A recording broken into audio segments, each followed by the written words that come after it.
Welcome back to Sunrise Daily. Well, still on Nigeria at 56. We're focusing on leadership now. In several dispensations have come and gone. We're still grappling with that challenge. We've got Mr. Adetokunbo Obayan who joins us now. He's a leadership consultant.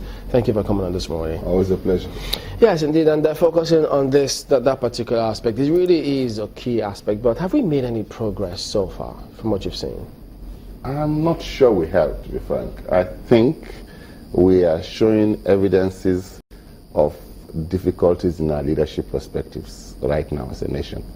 In fact, I actually think that when you have a crisis situation, that's when you can test leadership. And right now, everybody admits that Nigeria has a little bit of a crisis. Well, that's being euphemistic. We have a crisis. Our economy is struggling. And there are a lot of issues that are affecting us as a nation. And somehow it looks as if something is missing. Now that's when leadership actually shows itself. I always said to people when I worked in industry that the people who hold the reins of power show their mettle when there's a crisis. And crisis is one of the best settlers, or what I'll call filters of leadership. And as I look at Nigeria today, it looks as if that's the one thing that is predominantly missing. We are jostling for power and positions, but we're not delivering what the people need, which is really leadership. We're not setting, for example, Napoleon, let me give you a simple example. Napoleon said, a leader is a dealer in hope. Now, for the last few months, 6 months, crisis has occurred across the nation, and somehow it's been as if there's been a gap between those that we even officially recognize. I've said here on China's many times that the leader is not necessarily the person in position of authority, but the person in position of authority has a platform of leadership which gives him an automatic advantage and a responsibility. Now it's as if we have had this situation, and somehow it's as if those who ought to give us hope and direction and concepts and ideas have gone missing in action at the bottom line.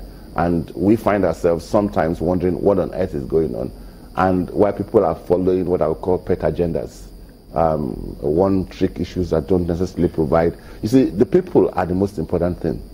And I have always said that the number one and most important, which is what leadership is about. Admiral Grace Hopper said, you lead people, you manage things.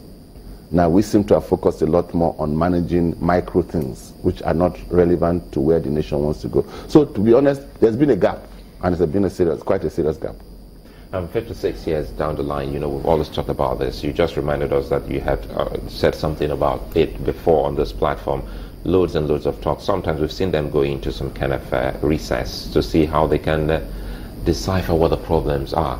We had a talk with some very seniors in the society, Edwin Clark and even Alhaji Tanko Yakasai, and they all for Edwin Clark, he was blaming the younger generation, and for some Nigerians, they just remember that he was also a young Nigerian when he came onto leadership position.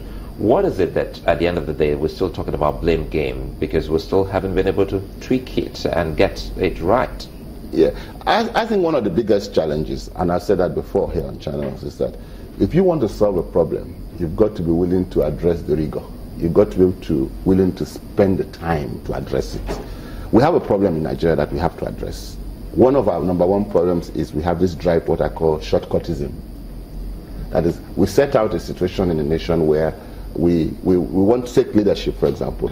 You want to affect leadership, and we think that either by instruction, which doesn't work, or by a quick fix, you get things sorted.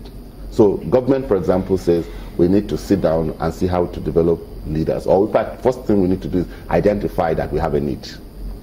And right now, the truth is that we are only paying lip service to the fact that we have a leadership gap and leadership need. Why do I say we're paying lip service? If you are serious about driving leadership, I said that once before on channels, that research shows that if an organization begins to even talk a lot about leadership, there is a significant improvement. I mean, it becomes the conversation in the situation. That tells you what that conversation means. But when what you do is you stand up and you give what I call sound bites and say Nigerian leadership must change, and like what Edwin Clark said, the younger generation, those are simplistic-ish solutions to complicated problems.